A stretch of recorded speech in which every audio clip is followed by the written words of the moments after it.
হরে কৃষ্ণ।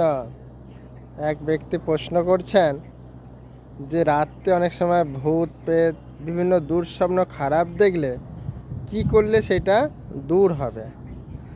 এরকম অনেক ব্যক্তির হয়, হয় না? হয়।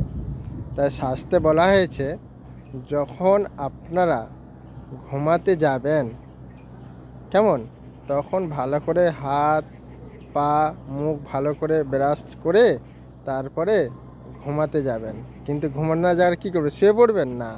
বিছানাটা ভালো করে পরিষ্কার করবেন, একটু যদি পারেন গঙ্গা জল ছিটা দেবেন, দিয়ে 4বার নৃসিংহদেবের নাম বলবেন একদম হৃদয় দিয়ে।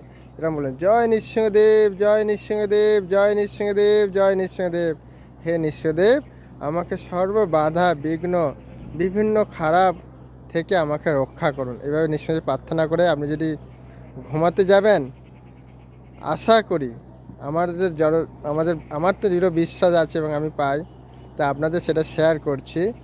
আপনাদেরও এই যে দুঃস্বপ্ন বা ভূত প্রেত বা বিভিন্ন খারাপ কিছু স্বপ্ন দেখছেন, সেটা আপনাদের দূর হয়ে যাবে। তাই কি বললাম, ঘুমানো যাওয়ার আগে নৃসিংহদেবের নাম করে 4বার ঘুমাতে যাবেন, দেখবেন সুন্দরভাবে আপনার ঘুমাবে। কোনো খারাপ মানে দুঃস্বপ্ন ভূত প্রেতের স্বপ্ন দেখতে পাবেন না। যদি আপনাদের এটা ভালো লাগে কথাটা, তাহলে সবাইকে শেয়ার করবেন, বলবেন। তাহলে জগতের মানুষ অনেক কষ্ট পাচ্ছে, তারা এই দুঃখ কষ্ট থেকে বা বিভিন্ন রকম টেনশন থেকে তারা উদ্ধার হতে পারবে। কেমন? হরে কৃষ্ণ। ভালো লাগলে সাবস্ক্রাইব করবেন আর লাইকে লিখবেন, জয় নৃসিংহদেব কি জয়।